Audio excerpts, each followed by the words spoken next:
In today's episode, I spoke to Michelle, the founder of Stoddart Music, which is a sync agency based in London. We spoke about how a musician can get a placement in a film with their song, what the process is, and what sync agents look for. So I hope you enjoy this episode. I'm Canadian, and I got a job in a record store when I was 15. So it was like an after school kind of thing and weekends job. And there were record label reps coming in and speaking to the manager and talking about upcoming releases and trying to promote them for them to rack them in the store and sell them in the store.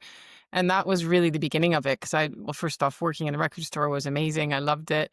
But hearing people more on the business side coming in, it made me realize there's other opportunities out there. It wasn't the kind of thing that was presented to me at school. I didn't know about this kind of opportunity. So I felt very lucky that I witnessed that. And that was really the beginnings of it. And then from there, I decided not to go to university. After high school, I got another job in a different record store. And this was in Toronto. So I managed 2 different locations. And that was a really big learning curve for me as well. I learned a lot about different genres. Things I didn't know about, like I was first introduced to Nina Simone, for example, by a colleague. Right. This is going back like a long time ago now.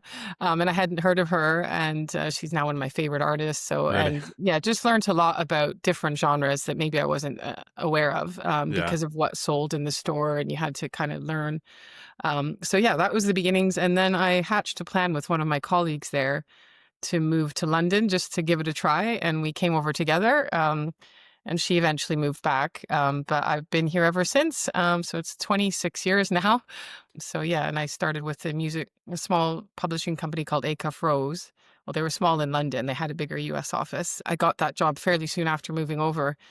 And with that, I learnt about sync quite early on. And that's been my focus ever since. I've never done anything but since. So Amazing. Yeah. Are you a musician yourself, or are you just purely interested in the industry side, the business? I'm not. No, unfortunately not. No, I'd love to, but music's always been my biggest passion. Yeah. So, yeah. Can you tell us about what sync actually is? What is a sync placement, a sync license? It's really just syncing music to visuals in any form. So whether it's an advert or film, TV, or in a game, or a trailer for a film, or a promo for Netflix, or whatever it might be. So in any of those types of forms, and there are sync teams within publishers and labels, or like what we do, we're independent sync agents, and we represent a lot of different labels and publishers and artists directly. And we are very proactive at trying to put the songs in front of the people who are using music. It can be, in some cases, it's music supervisors that we're pitching to, because say an ad agency or film or TV company will hire music supervisors to be their point of contact to gather all of the music ideas and present it in one go, as opposed to getting music from tons of different sources. It makes it sort of streamlined for them to hire one person. So we deal a lot with music supervisors, but we also deal direct with ad agencies and film and TV companies and games. Everybody really. It's a really large network of people that we're in touch with, and it continues to grow. So it's about proactively trying to get the songs to them for the projects they're working on. And then when they want to use the songs, then we negotiate the rights and the terms. So it's like a legal document as well. And we detail in any way that they want to use the song. It's very specific. So for a set amount of time, or if it's only going to air in the UK or wherever it is, it's very specific details about the license. Okay. How does it actually work then? So does a music supervisor go to you and say, I want this kind of song? Or do you find the song first, or do the artists come to you? How does that relationship work? Yeah, it's a bit of a mix. In terms of how the music that we represent, we actively work with, there's kind of like 5 big publishers and labels that we work with, and then quite a few below that, like smaller indies or artists directly. It's a real mix. So we have music from all over the world, from 1930s onwards. Really? So when we are pitching music, it is only from those catalogs and artists that we represent. So we don't just, look at music widely on Spotify and start pitching those. It's only what we represent that we are working with. And we do add new stuff to that as well. From time to time, we'll take on new artists. We don't really add that many new catalogs these days because we have so much to focus on. when I say we, it's just myself and my partner, John. He works with me. So we're a team of two. So Yeah. we have to be careful about not growing too much so that we can't, like, we really want to make sure that we do the best for all of our existing clients. So, yeah. So what will happen is music supervisors will, ideally, we want them to reach out to us when they have Yeah. projects, but there's so many places they can go for music, whether it be music supervisors, ad agencies, whoever it is. We want them to reach out to us and let us know what they're working on. And it can be a very detailed brief. That's the term that's used in this community. It's like a brief describing what they want for their project. So we will sometimes get a very detailed one, and other times it's just a quick phone call and someone will say, I'm working on this. Can you send me something? So it's a real mix of, or sitting in meetings, people will tell us about projects they're working on. So it comes to us in many different ways. And we really need to keep working at those relationships as well, because there's just so many people approaching those music supervisors and ad agencies. So Yeah. we need to kind of keep in their minds. And also, I think being reliable and on time, because it's often very quick timelines. So people will ask us for ideas and they might need them at at 3 o'clock today or whatever. Oh, really? And so Very meeting that strict. Yeah. timeline, yeah. I think meeting that timeline and understanding what they're asking for and sending the right things, because Yeah. think sometimes I understand companies might just send whatever their priorities are that they want to get placements for, but we do have to fit the brief and send them what they're asking for. There are exceptions when we might send something that's, in the industry, people refer to it as a curveball or a wild card or something. So Yeah. if we send something unique that stands, or that's different to the brief rather, we'll point those out so it doesn't seem like completely off brief. That does work sometimes as well, because it is kind of quite personal what one person hears and what Yeah. maybe Well, you think definitely. will Yeah. work. Yeah. Yeah. So yeah. Well, tell But tell us about some of those memorable placements you got. I looked at your website and there's hundreds of amazing ones. But what are yeah. some of the best ones that you had? Oh, thank you. Yeah, it's a tough one. I always feel like the very last one that's been confirmed, I'm really proud of. Yeah. But so, because it is very, very competitive. I mean, there's billions of songs. So to get Yeah. any placement, I feel very proud and thankful that it's come together. I mean, I'll mention a few, I guess. A recent one, it's a British director called Gerard Johnson. And he has a new film out called Odyssey, and we've got 3 tracks in that. So, but I really love his films. He's amazing. British, like kind of crime, gritty kind of film is his style. And we've had music in his last film as well, Muscle. We got 4 tracks in that. Amazing. But there's another bit of a link because we work with his brother, which is Matt Johnson of The, Oh, right. I which love is one of my yeah. favorite artists. Yeah, and so it was kind of by that link with Matt that I got introduced to Gerard, and we've been able to work together. So, and Matt has scored the film as well. In fact, all of Gerard's films he's Yeah. scored. So it's a nice connection there with one of my favorite artists as well, Dada. Yeah. So that's an exciting one. And then Incredible.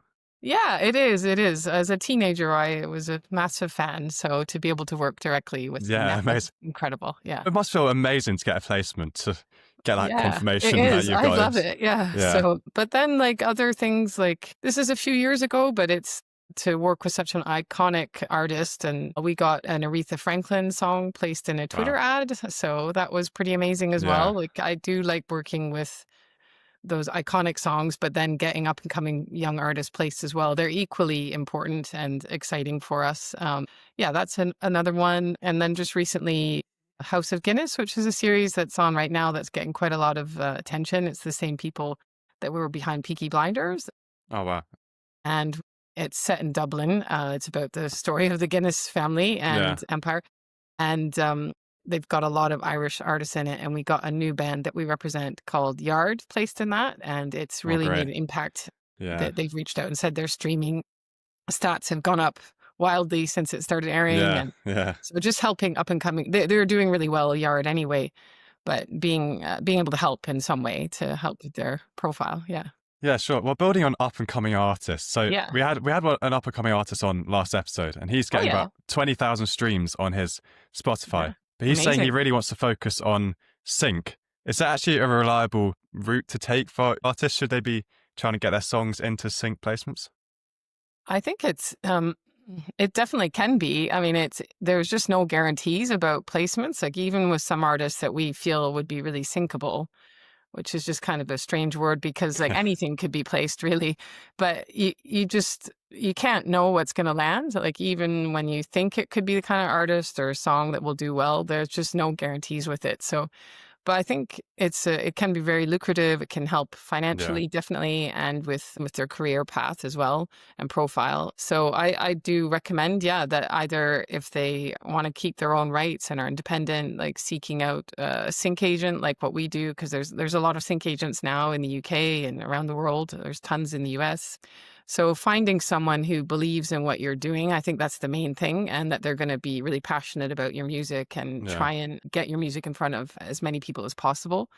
I think it's a really, really good thing. Or whether it be signing direct to a label or a publisher, and then they would have sync teams on board as well. Or in the case like with us, some of these independent labels and publishers bring in third parties like we are. So I do think it's a great part Yeah. of the industry, and it can be really impactful on careers. So Yeah, yeah, I that's what love he it. was saying. He was like, you have to get 500,000 streams a month apparently to earn minimum wage off music. And when you look at who's getting 500,000 streams, it's like top artists. So you're Yeah, saying for someone like him, it's a better option, which I thought was quite an absolutely. interesting Yeah, point. yeah. I think there's so much scope with it, and there's so much opportunity as well. Like there's more content than ever being made. So I feel very positive about it. There's a lot of opportunity, and for all styles of music, whether it be anything from vintage up to now, all genres from all over, there is a lot of opportunity. So yeah, I think Yeah. people should get someone on board to help them if that's an area they want to focus on. How could you, if you were a young artist, make yourself as syncable as possible? Like to someone like you, if you were to view their music, what do you look for? It's really about whether or not we see briefs that we feel we can pitch it for. So if we get sent something and we listen and we just know we've never had a brief Yeah. that or a project or whatever come our way that music would suit, that's the main thing. Like if we don't see an opportunity to pitch it, then we wouldn't take it on for representation. And I think, I mean, there's a word that's used a lot right now, like authenticity. So I think artists should be themselves and not try and copy others and too much. I mean, Yeah. I know everybody has their influences, but being true to their own art or what they want to achieve as a musician, I think just trying to be as authentic to themselves as possible is key too. And yeah, I mean, I think film and TV is a little bit more open with lyrics, but with advertising and maybe a promo or trailer, well, that's a little more open too. Certainly, advertising, the lyrics really are a big part of it. If Oh, it's really? Yeah. yeah. So I if can imagine. yeah, so it needs to be fairly straightforward lyrics and nothing too controversial in there for a Yeah. song to get used in an ad. But more often than the other thing is for artists to have their instrumentals mastered. So for that reason, like if there's briefs where they want instrumental only, we don't generally have time for the artist to then go So create again, the yeah, instrumentals. Yeah, so for people to do it immediately when they are finished with their masters, to get instrumentals mastered at the same time, yeah, so that we have access to them. sure. Yeah. What about production quality? How important is that? Do the songs have to be like immaculately produced? Not necessarily. No, we've had demos placed in the past. Interesting. So Okay. yeah, it just depends. I Just mean, if has it to fit the brief. yeah, Yeah. I mean, sometimes people do want kind of something a bit more Raw and raw like, and yeah. unfinished, but That's really interesting, often, actually. Yeah. yeah, I the thought you were going to say the demos, total opposite. They have to be absolutely immaculately produced and sound amazing across all speaker types and everything. But no, yeah, that's interesting. yeah, it is. But I mean, I'm not a musician, as I said, so Yeah. but quite often when we've been sent things and they say they're not the finished master, they still sound really good. So to be honest, if it's like that, people won't even notice the difference. I find yeah. So Yeah. yeah. Ads the most common type of project, do you think? No, we work across all. Yeah. I mean, a lot of, with all the streaming services now, there's so much TV being made as well and independent film. So no, we really work very broadly across all of it. I wouldn't say one stands out more than the other, really. Yeah. Yeah. Okay, interesting. Yeah. So Yeah. you said you're very optimistic about this industry. I just Yeah. want to push you back a bit. So on AI, what do you think the effect will be with that? It's hard to say. I mean, I know that it's already happened in the US, but I've also heard other supervisors supervisors and agencies speak out and say, we will never be involved with a project that uses AI music. So, Yeah. and people are being quite firm about that. But then I guess it's hard to know what way it's going to go. But I imagine with budgets being slashed as they are in a lot of cases, it may be a case that people will start considering it. But I haven't really heard of it in the UK or Europe just yet. Yeah. I mean, a lot of the AI songs sound really mechanical to me. Yes. So yeah, I hope it doesn't go that way, but I really hope, that people. There's always a reaction against it as well, isn't there? There's always a sort of counter reaction, and people start actually focusing on human-made songs. Sounds like a weird thing to say, human-made songs. Like who else would make them? Yeah. But anyway, exactly. just to sort of wrap up, like what would be the best piece of advice you'd give a young musician who wants to get their first sync placement? Okay. I think, as I touched on before, getting someone or multiple people behind you and helping you with that, because it's so much about the relationships. So having done this now for about 26 years in the UK, like some of the people that we're working with, I've known that whole length of time. So it is really key to get some people to help you along the way. Patience, I think, as well, because it's a long game. There's just so many projects and there's so many people putting music forward for those. So for us, like we put a lot of things forward and you don't win them all. So you just have to keep going. So I think patience is key for sure for an artist or anyone working in sync, because there's often a lot of back and forth as well on projects, and we'll get the same brief sent to us and maybe they'll tweak it ever so slightly, and we have to keep pitching and pitching and pitching, and then you might not hear anything at all because they're so busy, the people on the other end getting music from all sorts of places. And then maybe you might hear 2 months later, oh yeah, we really want to go with that. So it's a lot of I just think patience is key for anyone. Patience is key. Are there any like sync networking events that people could go to or resources online? Yeah, there are.